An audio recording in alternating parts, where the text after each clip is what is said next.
BBC News at midday. Ministers say proposals to put messages inside cigarette packets encouraging smokers to quit would help reduce the pressure on the NHS. The inserts would set out the health and financial benefits of giving up and direct people to the support available. A consultation on the proposal is running until October. Hazel Cheeseman from the public health charity ASH supports the idea. She says it would help the government achieve its target of bringing the smoking rate in England below 5%. Most smokers will make multiple quit attempts before they're successful. So anything which stimulates the next quit attempt, encourages people to keep at it is really, really important. And actually, smokers are not that well informed about the support that's out there to stop. So this could definitely help in that sense. But Simon Clarke from the pro-smoking group Forest says ministers are going too far. The fact of the matter is people know about the health risks of smoking. Now, clearly, the government does have a role to play educating people about those health risks.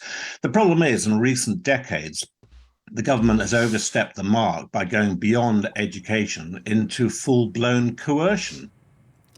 2/3 of NHS cancer waiting time targets are expected to be scrapped in England. Most of them have been routinely missed in recent years. Health service bosses say reducing the number of targets from 9 to 3 will help the NHS diagnose the disease earlier. But some specialists believe the changes won't make a difference. One of the benchmarks that is likely to be dropped is a 2-week wait for a first consultant appointment. An oncologist, Tom Rokes, says that target was sometimes focused on the process rather than the outcome.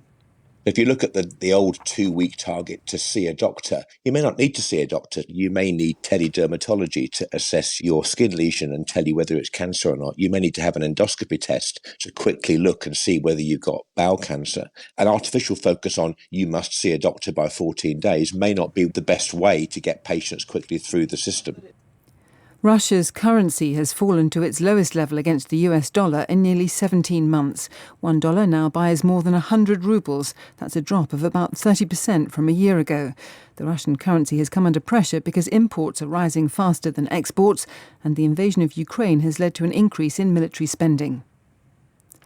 The Chief of Staff to the President of Madagascar has been arrested and charged with bribery in London. Romy Andriana-Rsua, who's 46, and a 54-year-old French national Philippe Tabuteau allegedly demanded £225,000 from the British mining company Gemfields, which called the police. Our Africa regional editor Richard Hamilton reports. The National Crime Agency said Romy Andriana-Rsua and his associate, Philippe Tabuteau, were arrested on Thursday at a meeting with Gemfields in London, where they were alleged to have demanded a bribe.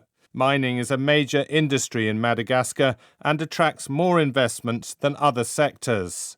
Since 2008, Gemfields has owned a local Madagascar-based company, Oriental Mining, which does currently hold licenses to extract rubies, emeralds and sapphires.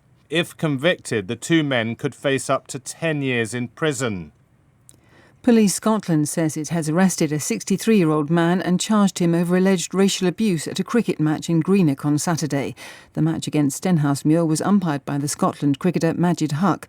His lawyer says he was subjected to vile racist abuse.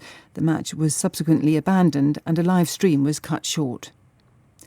The endangered lapwing has returned to a bog in County Down after years of conservation efforts. Numbers have declined over the past 4 decades because of the loss of wetland habitat and changes in farming practices. 2 breeding pairs of lapwings have now been spotted just outside of Downpatrick. Officials at Ulster Wildlife say they are thrilled. BBC News.